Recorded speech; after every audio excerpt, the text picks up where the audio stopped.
Hello प्यारे बच्चों, नमस्कार। This is Shakti Samar Singh, SSS, faculty of chemistry, Resonance. बच्चों, we bought some memory based question of organic chemistry 28 January 2025 in second shift. बच्चों, organic में जो first question है आप देख सकते हैं ये क्वेश्चन है डाइब्रोमाइड वाला, और इस कंपाउंड की रिएक्शन KOH इन इथेनॉल के साथ हीट करके करवाई है। मींस इथेनॉलिक KOH के साथ हम लोगों ने इस कंपाउंड को हीट किया। प्यारे बच्चों, हम ये जानते हैं कि strong base like ethanolic KOH या इथॉक्साइड या अल्कोहलिक KOH जब भी अल्कालाइड के साथ में लिया जाता है ऑन हीटिंग तो E2 एलिमिनेशन होता है, बायोमोलिकुलर एलिमिनेशन रिएक्शन होती है। तो यहां पर भी बिल्कुल वैसा ही होगा जैसा हम देख सकते हैं। यहां पर लिविंग ग्रुप, इससे जुड़ा हुआ कार्बन अल्फा और नेक्स्ट कार्बन बीटा है। यहां एंटी एलिमिनेशन होगा, E2 एलिमिनेशन होगा, H और Br बाहर निकलेगा। तो उसका जो प्रोडक्ट बनेगा, जैसे अगर हम देखते हैं ethanol is taken with KOH तो it will give ethoxide ion which is a strong base.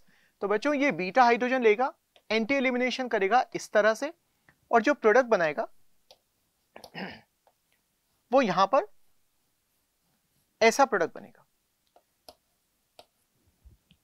अब इसकी फर्दर रिएक्शन होगी इथॉक्साइड के साथ में, मींस इथेनॉलिक KOH के साथ में।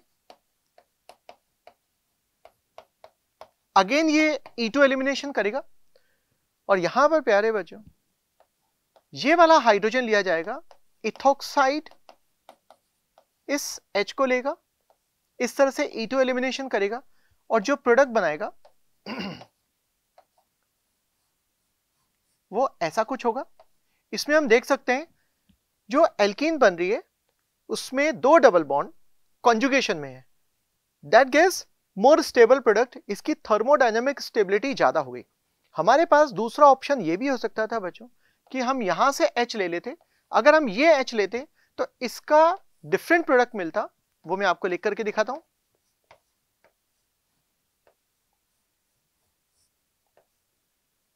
अब देख सकते हैं बच्चों, यहां पर जो दो डबल बॉन्ड बने हैं वो कॉन्जुगेशन में नहीं है। कॉन्जुगेशन में नहीं है तो ये उतना स्टेबल प्रोडक्ट नहीं दे रहे हैं। प्रोडक्ट की थर्मोडायनेमिक स्टेबिलिटी उतनी नहीं है जितनी इस फर्स्ट वाले प्रोडक्ट में है। तो ये प्रोडक्ट मेजर होगा, ये प्रोडक्ट माइनर में बन सकता है।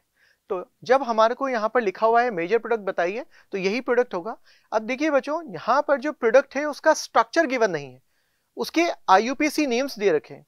अब हमें अगर क्वेश्चंस करते समय हमें क्या करना पड़ेगा, इनकी स्ट्रक्चर्स बनानी पड़ेगी, और इनकी स्ट्रक्चर्स बनाने में हमारा बहुत सारा टाइम स्पेंड हो जाएगा, बहुत सारा टाइम वेस्ट हो जाएगा। सो प्यारे बच्चों, हमारे को यहां पर एक काम करना है, जो मेजर प्रोडक्ट है हम उसी का IUPAC नेम बना लेते हैं और उसको गिवन ऑप्शन में सेलेक्ट कर लेते हैं।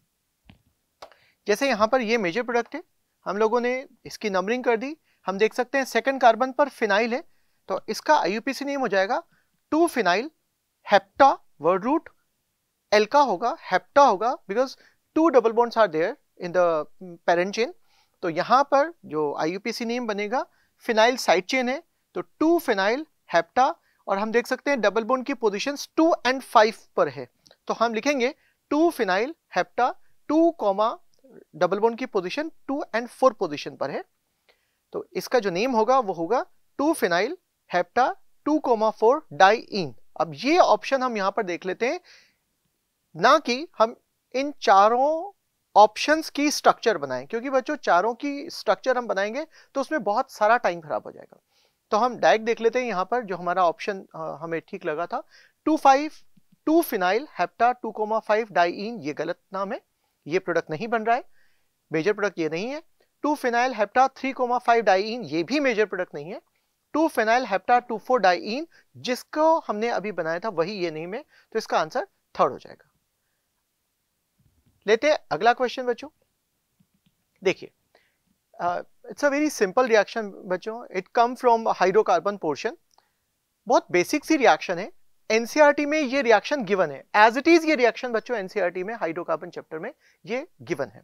जरा देखिए, यहां पर प्रोपाइन गिवन है और इसकी रिएक्शन पीडीसी एंड हाइड्रोजन के साथ में करवाइए और बोला है ए प्रोडक्ट बनाइए और ए की सब्सिक्वेंट रिएक्शन ओजोलिसिस करवाया एंड बी एंड सी हमसे पूछा है।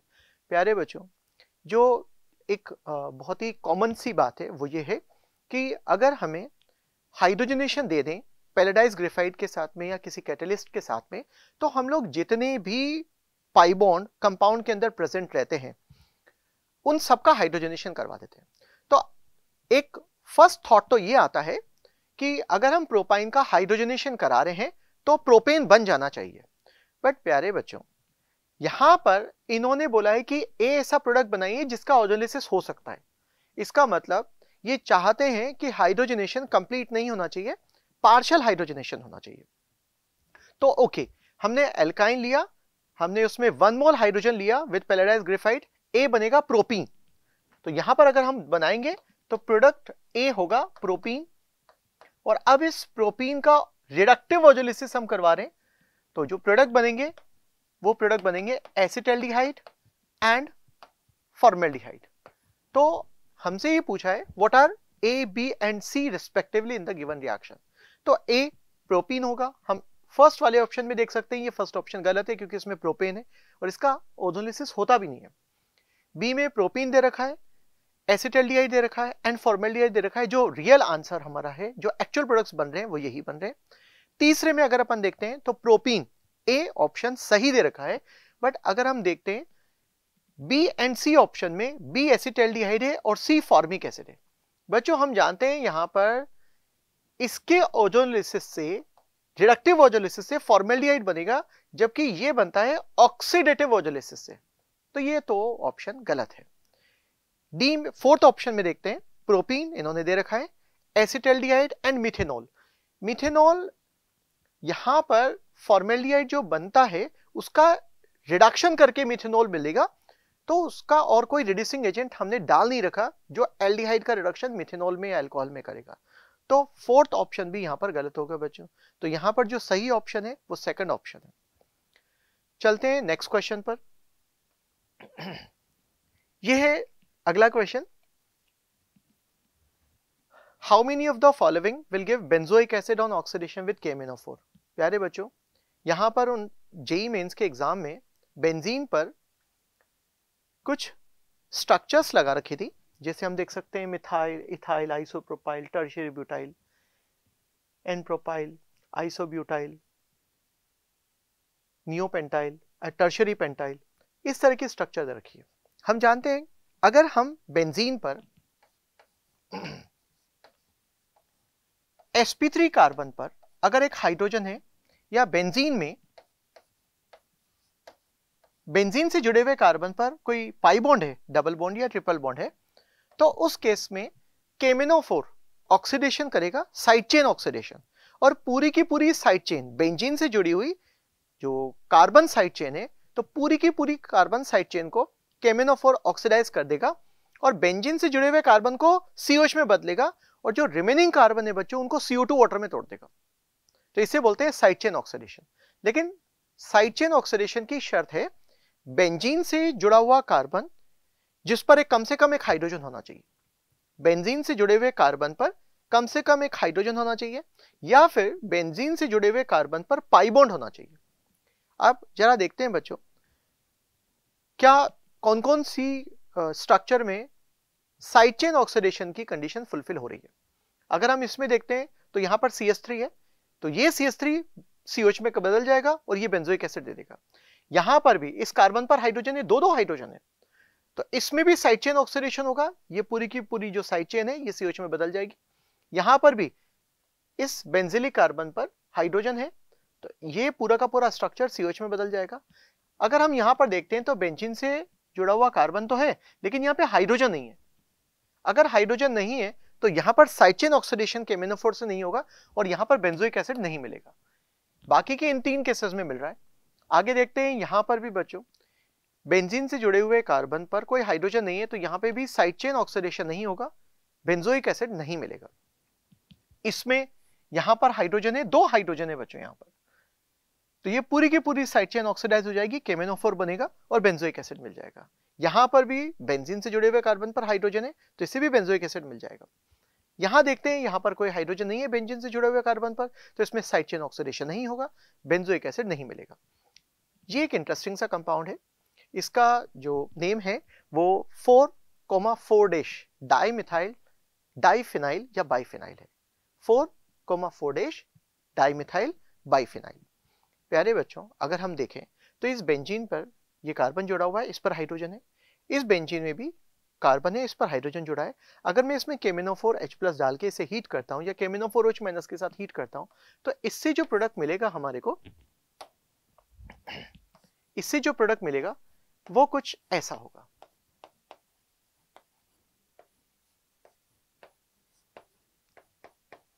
इसका नेम है बाइफिनाइल 4,4 डाइकार्बोक्सिलिक एसिड।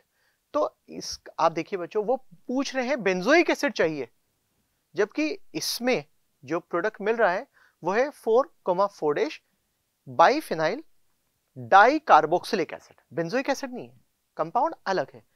ऑक्सीडेशन हो रहा है, साइड चेन ऑक्सीडेशन हो रहा है, लेकिन कंपाउंड अलग है। तो हमें इससे भी बेंजोइक एसिड नहीं मिलेगा।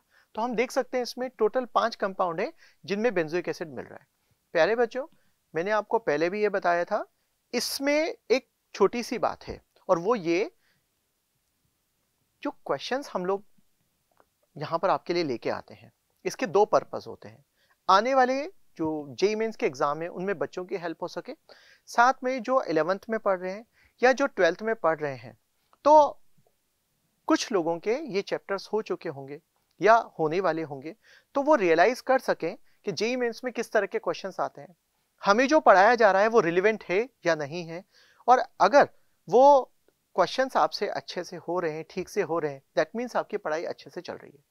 अगर वो क्वेश्चंस ठीक से नहीं हो रहे, हमने एक रिलेवेंट चैप्टर पढ़ लिया बट उसके रिलेवेंट क्वेश्चंस जो जेईई मेंस में पूछे जा रहे हैं वो नहीं सॉल्व हो रहे हैं, दैट मीन्स हमारी पढ़ाई में कहीं कुछ कमी है और हमें उसे रेक्टिफाई करना चाहिए। ठीक है बच्चों, तो जो बच्चों ने हमें क्वेश्चन सजेस्ट किए, जो ऑप्शन सजेस्ट किए, जो कंपाउंड सजेस्ट किए, उनके बेसिस पे हमने आपके लिए क्वेश्चंस बनाए हैं। तो उन्होंने हमें ये कुछ कंपाउंड्स ही दिए थे जिसको देखते हुए सिर्फ 5 आंसर आ रहा है। देखते हैं बच्चों जेईई मेंस का जो ओरिजिनल पेपर है उसमें क्या होता है। नेक्स्ट क्वेश्चन देते हैं बच्चों। प्यारे बच्चों, मैं आपको एक बात बताना चाहूंगा कि इस जेईई मेंस सेशन जनवरी 2025 में ऑर्गेनिक में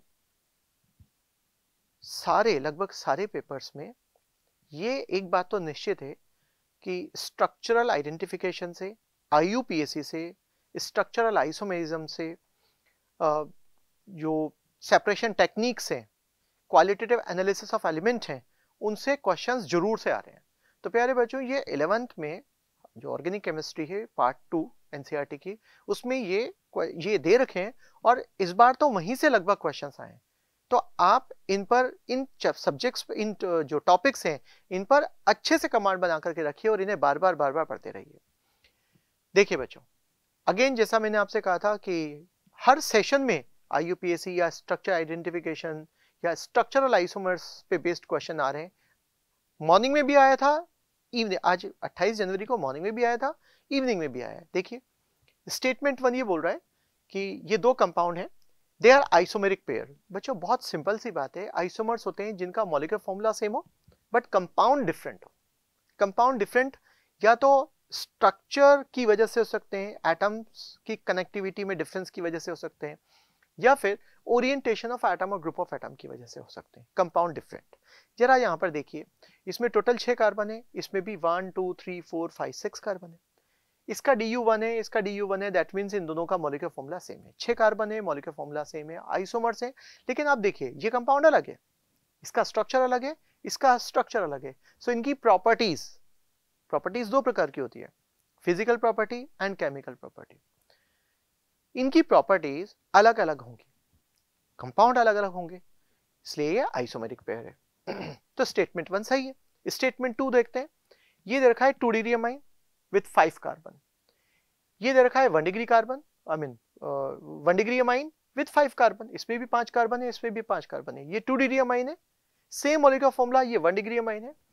हम लोगों ने हम हर साल यही पढ़ाते हैं बच्चों, सभी आप लोग सभी जानते हैं 1 डिग्री 2 डिग्री 3 डिग्री अमाइंस एक दूसरे के फंक्शनल ग्रुप आइसोमर्स होते हैं अगर उनका मॉलिक्यूलर फॉर्मूला सेम है तो देख सकते हैं हम, ये 2 डिग्री अमाइन है, ये 1 डिग्री अमाइन है और ये एक दूसरे के फंक्शनल ग्रुप आइसोमर्स है। तो स्टेटमेंट 1 भी सही है, स्टेटमेंट 2 भी सही है, तो हम देख सकते हैं इसमें आंसर फर्स्ट इसका सही आंसर होगा। अगर हम इसका डिफिकल्टी लेवल देखें तो प्यारे बच्चों, केमिस्ट्री के क्वेश्चंस बहुत रेयरली इस बार मॉडरेट या टफ आ रहे हैं, सारे इजी आ रहे हैं और इनको हमने कई बार हमारे नोट्स में, कई बार टेस्ट में, डीपीपीज मॉड्यूल्स वगैरह में देते रहते हैं। ये क्वेश्चन हमारे मॉड्यूल में भी है। तो इजी लेवल इसका मॉडरेट, जो मॉडरेट डिफिकल्टी लेवल होगा वो उसका इजी लेवल होगा। नेक्स्ट क्वेश्चन देखते हैं अपन, match the column 1 with column 2। ऐसा कुछ क्वेश्चन आया था, एक match the column type question था। उसमें कॉलम 1 में कुछ बायोमोलिक्यूल्स दे रखे थे, कार्बोहाइड्रेट दे रखे थे बच्चों, डाइसेकेराइड या पॉलीसेकेराइड, जैसे आप देख सकते हैं स्यूक्रोज, सेल्यूलोज, लैक्टोज, एमाइलोपेक्टिन।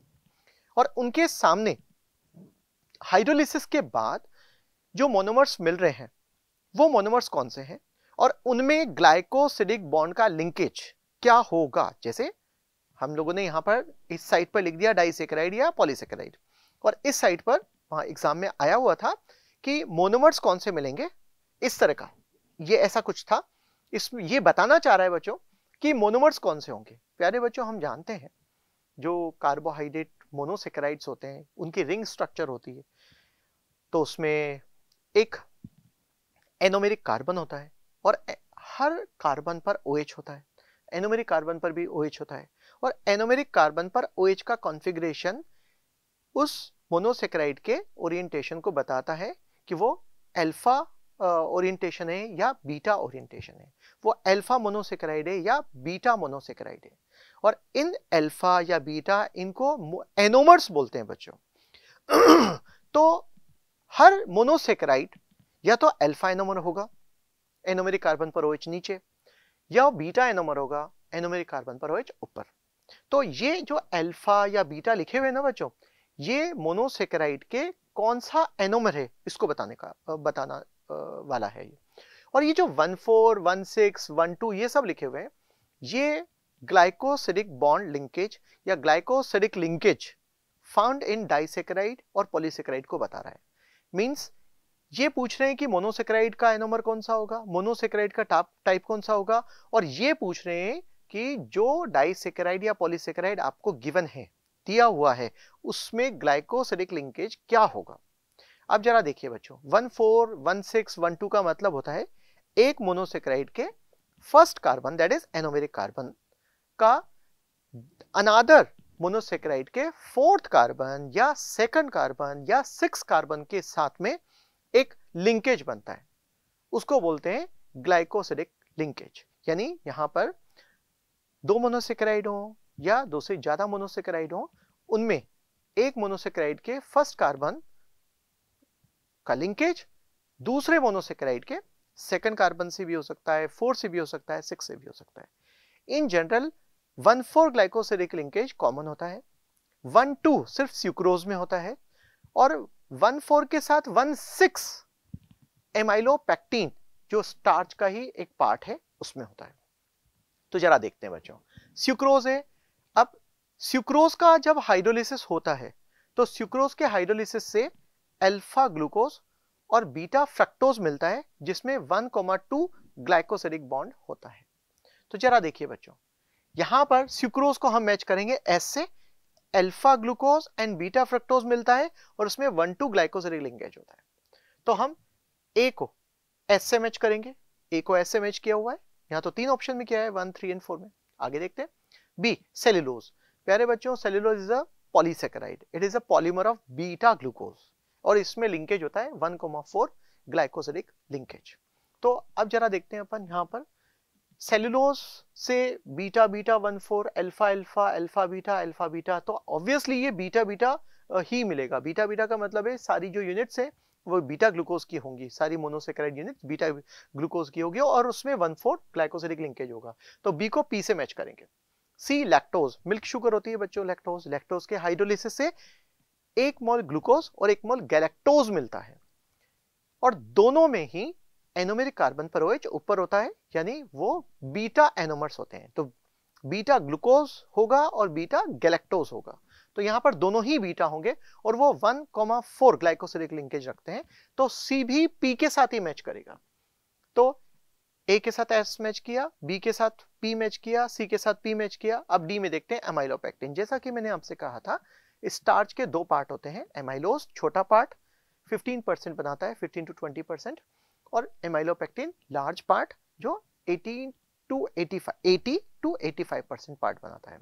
तो जो एमाइलोपेक्टिन होता है बच्चों, अच्छा, स्टार्च अल्फा ग्लूकोज का पॉलीमर होता है, यानी एमाइलोज और एमाइलोपेक्टिन दोनों के हाइड्रोलिसिस से अल्फा ग्लूकोज मिलेगा। बट एमाइलोज में केवल 1,4 ग्लाइकोसिलिक बॉन्ड होता है और एक स्ट्रेट अनब्रांच पॉलीमेरिक चेन होती है, जबकि एमाइलोपेक्टिन में 1,4 ग्लाइकोसिलिक के साथ साइड चेन भी होती है, जिसमें 1,6 ग्लाइकोसिलिक बॉन्ड लिंकेज होता है, ग्लाइकोसिलिक लिंकेज होता है। तो प्यारे बच्चों, यहां अगर अपन देखते हैं एमाइलोपेक्टिन, ये किसके साथ मैच करेगा? क्यू के साथ, क्योंकि यहाँ पे अल्फा ग्लूकोज दे रहे हैं और उसमें दो टाइप के लिंकेज हैं, 1,4 एंड 1,6। तो जो डी होगा वो क्यू के साथ मैच करेगा। तो ए तो यहाँ पर गलत है, क्योंकि बी को आर के साथ मैच कर रखा है, जो बिल्कुल भी पॉसिबल नहीं है। सेलुलोज से अल्फा ग्लूकोज नहीं मिलता। सेकंड वाला भी गलत होगा बच्चों। जो राइट आंसर हमारा होगा वो थर्ड वाला होगा। इसका जो डिफिकल्टी लेवल है, मॉडरेट तो क्या, इजी टू मॉडरेट के बीच में ही होगा बच्चों, इतना कोई ज्यादा टफ नहीं था ये क्वेश्चन। नेक्स्ट क्वेश्चन हम लोग देखते हैं। प्यारे बच्चों, इस जेईई मेंस में एरोमेटिक से मेनली दो जगह से क्वेश्चंस आ रहे हैं, एक फिनॉल से और एक नाइट्रोजन कंपाउंड से, एनिलीन से, डायजोनियम सॉल्ट से, मेनली वहीं से क्वेश्चंस आ रहे हैं जेईई मेंस में। बट लेकिन हम ऐसा नहीं कह सकते कि हमारे को अगली बार भी सिर्फ यही चैप्टर इंपॉर्टेंट हो गए, नहीं, ऐसा बिल्कुल भी नहीं है। इस बार की बात है कि इस बार जो जेईई मेंस है उसमें से मेनली फिनॉल से क्वेश्चंस आ रहे हैं। मॉर्निंग से शिफ्ट में आज फिनॉल से क्वेश्चन आया था।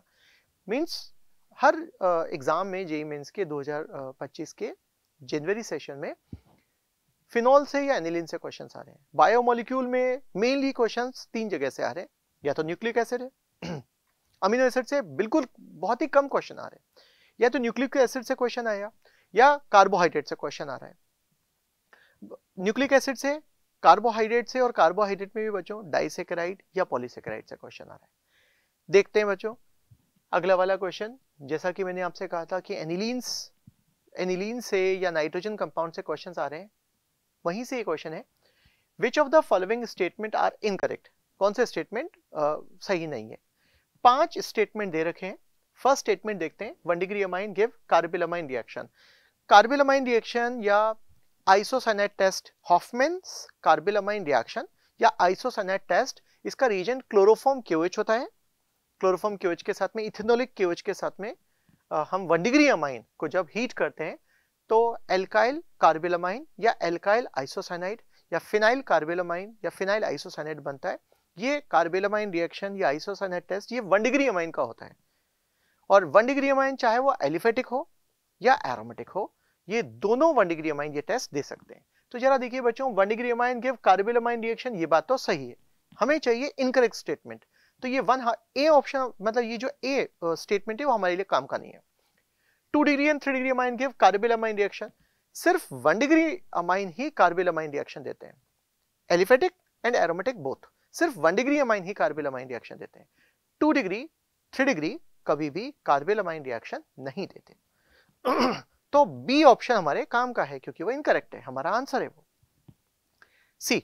Benzene sulphonyl chloride is also known as Hinsberg reagent. प्यारे बच्चों, हिंसबर्ग रिएजेंट एक रिएजेंट होता है which is used in the separation of 1 degree, 2 degree and 3 degree amine from their mixture and to identify purity of 1 degree और 2 degree और 3 degree amine. प्यारे बच्चों, separation में और हम प्योरिटी में, प्योरिफिकेशन में हिंसबर्ग रिएजेंट को यूज करते हैं। जैसे अगर हमें कोई मिक्सचर दे दिया और कहा कि इसमें 1 डिग्री, 2 डिग्री और 3 डिग्री अमाइंस हैं, तो कैसे सेपरेट करेंगे? By using Hinsberg reagent. या फिर हमें यह भी बता सकते हैं कि आप बताइए ये 1 डिग्री अमाइन प्योर है क्या, इसमें 2 डिग्री या 3 डिग्री की इंप्योरिटी है, तो इसके लिए भी हमें हिंसबर्ग रिएजेंट यूज करना पड़ेगा। अब सवाल उठता है हिंसबर्ग रिएजेंट होता क्या है? whenever sulfonyl chloride group SO2Cl attach to the benzene. अब बच्चों बेंजीन सिर्फ अकेला बेंजीन हो ये जरूरी नहीं है, बेंजीन पर कोई अनदर बेंजीन भी लग सकती है, कितनी भी बेंजीन लग सकती है, बेंजीन पे अदर ग्रुप भी लग सकते हैं, जैसे यहाँ पर CH3 रख दिया, और ये तो एक बहुत ही इंपॉर्टेंट कंपाउंड हो गया, इसको बोलते हैं पैराटोलुइन सल्फोनिल क्लोराइड TSCl, और इस TSCl को सबसे ज्यादा कॉमनली यूज कर रहे हैं एज ए हिंसबर्ग रिएजेंट। तो खैर जब भी SO2Cl बेंजीन से जुड़ जाएगा हम उसे हिंसबर्ग रिएजेंट बोलेंगे। तो जो पुराना टिपिकल हिंसबर्ग रिएजेंट हुआ करता था वो ये हुआ करता था बच्चों, बेंजीन सल्फोनिल क्लोराइड। आजकल हम TSCl को ज्यादा कॉमनली यूज करते हैं एज हिंसबर्ग रिएजेंट। तो benzene sulphonyl chloride is also known as Hinsberg reagent, ये स्टेटमेंट बिल्कुल सही है, क्योंकि SO2Cl जब भी बेंजीन से जुड़ जाएगा या किसी भी एरीन सिस्टम से जुड़ जाएगा वो हिंसबर्ग रिएजेंट कहलाएगा। तो C वाला ये बिल्कुल सही है। डी में देखते हैं, aromatic and aliphatic both give carbylamine reaction. ये इसमें एक पॉइंट लिखा हुआ था बच्चों जो हम लोगों ने यहाँ पर शायद मिस टाइप की वजह से मिस कर गए हम लोग। Aromatic and aliphatic 1 degree amine, aromatic and aliphatic 1 degree amine both give carbylamine reaction. जैसा कि मैंने अभी आपसे कहा था कि 1 डिग्री अमाइन कार्बोइलामाइन रिएक्शन देते हैं, चाहे वो एरोमेटिक हो, NH2 सीधा बेंजीन से जुड़ जाए, या फिर वो एलिफेटिक हो। ठीक, तो ये ऑप्शन सही है, तो हमारा आंसर ये नहीं है क्योंकि हमसे इनकरेक्ट पूछा है। E, benzene sulphonyl chloride is used in carbylamine reaction. बच्चों कार्बोइलामाइन रिएक्शन में 1 degree amine chloroform and ethanolic KOH के साथ में हीट करके आइसोसाइनाइड या कार्बोइलामाइन बैड या फाउल स्मेलिंग कंपाउंड बनाता है। हिंसबर्ग रिएजेंट है ये बेंजीन सल्फोनिल क्लोराइड, इसका कार्बोइलामाइन से कोई लेना देना बिल्कुल नहीं है। तो हमारा जो इनकरेक्ट ऑप्शन है वो एक बी हो गया और एक ई हो गया। अब हमें सेलेक्ट करना है कि ऑप्शन में कौन कौन से दे रखे, बी एंड ई, तो हमारा राइट आंसर बी एंड ई हो जाएगा। अगर इसको देखा जाए बच्चों तो ये मॉडरेट नहीं है, इजी लेवल है, मीन्स इससे कहीं ज्यादा हायर लेवल पे हम स्टडी करते हैं, हम इनके मैकेनिज्म पढ़ते हैं, उन मैकेनिज्म्स में जो कुछ टेक्निकल चीज़ें आती हैं हम उनको देखते हैं, मैकेनिज्म में जो फ्लॉज आते हैं हम उनको देखते हैं। तो ये तो बहुत ही सिंपल सी बात है, तो मुझे लगता है कि ये थोड़ा difficulty level easy to moderate हो सकता है। नेक्स्ट क्वेश्चन देखते हैं, identify correct statement for the acidic hydrolysis of the following compounds. हमें बच्चों ने एक क्वेश्चन सजेस्ट किया था कि सर हम क्वेश्चन इस तरह से आया था कि 4 या 5 ऑप्शंस दे रखे थे और उनमें अगेन ये पूछा था कौन से सही है, इस बार करेक्ट पूछा है, आइडेंटिफाई करेक्ट स्टेटमेंट, और ये भी बायोमोलिक्यूल से। बच्चों आज 28 जनवरी 2025 में सेकंड शिफ्ट में 3 क्वेश्चन बायोमोलिक्यूल से आए, मींस एल्केन से, एसिडिक स्ट्रेंथ से, बेसिक स्ट्रेंथ से, टोटोमेरिज्म से, स्टीरियो आइसोमेरिज्म से इस बार क्वेश्चन मिसिंग थे। इस बार क्वेश्चन वहां से नहीं पूछे, और ये जो क्वेश्चंस हैं जैसे टोटोमेरिज्म के क्वेश्चंस हैं, स्टीरियो आइसोमेरिज्म के क्वेश्चन हैं, इसमें काफी अच्छे क्वेश्चंस बन सकते थे। अमीनो एसिड्स से क्वेश्चन नहीं पूछा, काफी अच्छे क्वेश्चन बन सकते थे। तो इस बार जेईई मेंस ने शायद ये कोशिश की है कि पेपर्स को थोड़ा इजी ही रखा जाए। तो ठीक है, जेईई मेंस इस बार या एनटीए इस बार लीनियंट हुआ है हमारे लिए, हमेशा हो ऐसा जरूरी नहीं है। सो बच्चों हमें जेईई मेंस और एडवांस के अकॉर्डिंग ही प्रिपरेशन करनी चाहिए। अगर पेपर इजी आ जाता है तो उसकी कट ऑफ भी हायर चल जाती है, आगे बढ़ जाती है उसकी कट ऑफ। तो देखते हैं बच्चों ये 7th question, identify correct statement for acidic hydrolysis of the following. A, starch gives galactose. बच्चों स्टार्च एक पॉलीसेकेराइड है, ये प्लांट्स का स्टोर्ड फूड होता है, ये अल्फा ग्लूकोज का पॉलीमर होता है। अल्फा ग्लूकोज 1,4 ग्लाइकोसिडिक बॉन्ड से जुड़ करके एक लॉन्ग चेन बनाते हैं जिसमें की ब्रांचिंग होती है 1,6 ग्लाइकोसिडिक लिंकेज की, और इस वजह से स्टार्च के 2 पार्ट हो जाते हैं, एक अनब्रांच्ड एमाइलोज जो छोटा पार्ट होता है, और एक ब्रांच्ड पार्ट होता है जो बड़ा पार्ट होता है, इसको बोलते हैं अमाइलोपेक्टिन। तो स्टार्च का अगर हम एसिडिक हाइड्रोलिसिस करते हैं तो हमें अल्फा ग्लूकोज मिलेगा, गैलेक्टोज नहीं मिलेगा। तो ये हमारा ऑप्शन नहीं है, ये सही नहीं है, ये गलत स्टेटमेंट है। B, cane sugar. Cane sugar बच्चों सुक्रोज होता है, तो टेबल शुगर भी बोलते हैं हम उसे। जनरली जो हम लोग घरों में शुगर यूज करते हैं, जो शुगर ग्रेन्यूल्स होते हैं व्हाइट कलर के, वो कैन शुगर ही होती है, सुक्रोज होता है।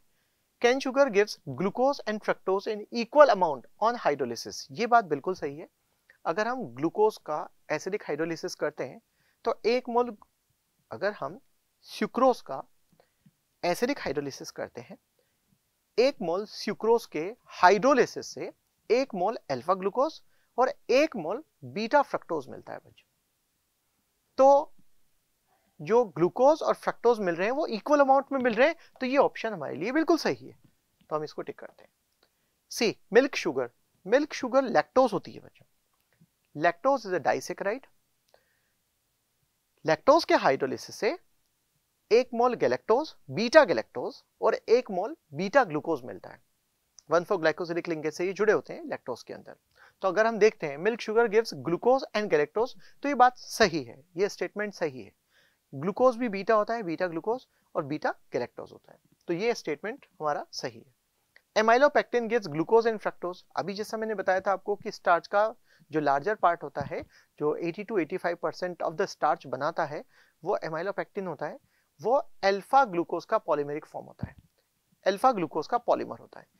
अब ये कह रहे हैं एमाइलोपेक्टिन से ग्लूकोज एंड फ्रक्टोज मिलता है, नहीं, ग्लूकोज और फ्रक्टोज तो सुक्रोज से मिलता है, एमाइलोपेक्टिन से नहीं मिलता है, तो ये स्टेटमेंट हमारा सही नहीं है। Amylose gives only glucose.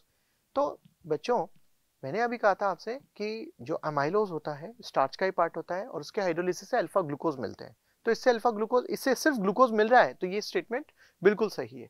तो जो सही स्टेटमेंट है वो हो जाएंगे बी, सी एंड ई। अब हम देखते हैं बच्चों, यहां पर एक्चुअली ये जो सजेशन हमें बच्चों ने दिए थे उसमें ये जो ई वाला एमाइलोज गिव्स ओनली ग्लूकोज, ये स्टेटमेंट सही है, और जो 4 ऑप्शन है उनमें से एक ये भी होना चाहिए। तो ये हम लोगों ने शायद इसके एक ऑप्शन को, क्योंकि बच्चों ने कहा था कि किसी एक ऑप्शन के अंदर 3 स्टेटमेंट दे रखे थे, करेक्ट। तो बी सही है, सी सही है और इसके साथ में ई भी सही है, तो ये होना चाहिए B, C and E only, ये ऑप्शन होना चाहिए बच्चों सेकंड वाला, और फिर इस तरह से ये सेकंड ऑप्शन करेक्ट हो जाएगा। तो अगर हम देखें तो बच्चों ये भी बहुत ही सिंपल सा क्वेश्चन था, तो ये इजी लेवल ही होगा इसका, मॉडरेट तो नहीं कहा जाएगा इसको, इजी ही होगा। कुल मिलाकर ये जो ऑर्गेनिक का पेपर आया था, जिस स्टैंडर्ड से जेईई मेंस ने लास्ट ईयर क्वेश्चंस पूछे थे या अर्लियर क्वेश्चंस पूछता आया है एनटीए जेईई मेंस में, उतने अच्छे लेवल के क्वेश्चंस इस बार नहीं रहे हैं। बच्चों के लिए फ्रेंडली रहा है, दैट इज फाइन, बट बच्चों हमें जेईई एडवांस के लिए भी जाना है अभी, तो इतने इजी लेवल से हम जेईई एडवांस में बहुत अच्छी रैंक सिक्योर नहीं कर पाएंगे। तो प्यारे बच्चों, हम एक स्टैंडर्ड के साथ में ही पढ़ाई करते रहे। जेईई मेंस ने इजी क्वेश्चन पूछे हैं, दैट डजंट मीन कि एडवांस में भी इजी क्वेश्चंस आएंगे। तो आप अपने जो आप लोगों को पढ़ाया गया है उसी स्टैंडर्ड को मेंटेन करते हुए आप पढ़िए। जिनका जो जनवरी सेशन है ये बहुत ही अच्छा हुआ है, अगर उनके 250 से ज़्यादा मार्क्स आ रहे हैं और वो जेईई एडवांस में अच्छी रैंक लेकर के चल रहे हैं, तो मेरा ये सजेशन है, मुझे ऐसा लगता है कि उनको पहले बोर्ड्स के लिए टाइम देना चाहिए, और कुछ टाइम 2 या 3 घंटे एडवांस के लिए उनको ये देने चाहिए। अप्रैल सेशन के जेईई मेंस के लिए प्रिपेयर नहीं करना चाहिए, एग्जाम तो दीजिए लेकिन प्रिपेयर नहीं करना है। उसका रीजन ये है कि अगर आप अप्रैल तक जेईई मेंस को ही प्रिपेयर करेंगे तो एडवांस में जो एक्स्ट्रा चैप्टर्स हैं, जैसे ऑर्गेनिक की बात की जाए तो केमिस्ट्री इन एवरीडे लाइफ है, इन्वायरमेंटल केमिस्ट्री है, वो प्रिपेयर ठीक से नहीं हो पाएंगे। इसी तरह से अगर इनऑर्गेनिक की बात की जाए तो इनऑर्गेनिक में जो अलग अलग चैप्टर्स हैं, जैसे हाइड्रोजन है, ब्लॉक्स हैं, एस ब्लॉक, पी ब्लॉक, उनकी जो केमिकल रिएक्शन वाला पार्ट जो अभी जेईई मेंस है एनटीए के सिलेबस में नहीं है, जेईई मेंस के सिलेबस में नहीं है, वो छोड़ा हुआ है, उनको भी हमें कवर करना है। तो a lot of work to do, तो अभी बहुत सारा काम बाकी है, अपने को वो करना है। एक लास्ट क्वेश्चन देख लेते हैं बच्चों, ये 7th क्वेश्चन था, एक लास्ट क्वेश्चन है, आई होप वो लास्ट क्वेश्चन भी सिंपल सा ही होगा, बहुत इजी सा क्वेश्चन ही है। देखिए इजी क्वेश्चन है, यहाँ पर एक एरोमेटिक हाइड्रोकार्बन दे रखा है जिसमें एल्कीन गिवन है बेंजीन से जुड़ा हुआ, इसकी रिएक्शन HCl से कराई है। बच्चों HCl एक वाटर के अंदर आयनिक कंपाउंड है, वैसे HCl गैस कोवेलेंट है, प्रोटॉन देगा, इसके थ्रू गिवन H+ मैकेनिज्म पे बेस्ड क्वेश्चन शायद यही लग रहा है मुझे। H+ यहां जाएगा सो दैट कार्बोकेटाइन यहां इस जगह पे बन सके, और जो कार्बोकेटाइन बनेगा हम देख सकते हैं वो स्टेबल कार्बोकेटाइन बनेगा इस तरह से, ये कार्बोकेटाइन बनेगा, इस पे Cl- अटैक करेगा, और यहां पर जो प्रोडक्ट बनेगा वो ऐसा कुछ प्रोडक्ट बनेगा यहां पर, ये A बन गया बच्चों, और A ये बना है, उसका रीजन है स्टेबल कार्बोकेटाइन बेंजाइलिक कार्बन पर आ रहा है। ये कार्बोकेटाइन स्टेबल क्यों है? क्योंकि बेंजीन इस कार्बोकेटाइन को रेजोनेंस से स्टेबलाइज कर देगा, तो ये A मेजर प्रोडक्ट बन गया।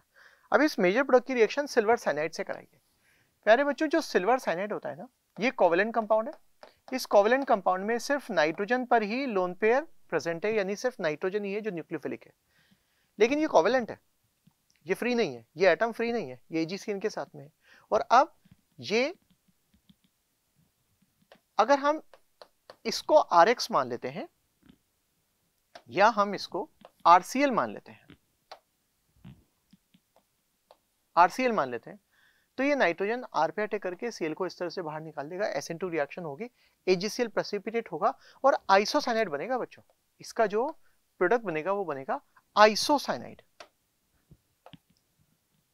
KCN होता तो साइनाइड बनता, इससे बनेगा आइसोसाइनाइड इस तरह से।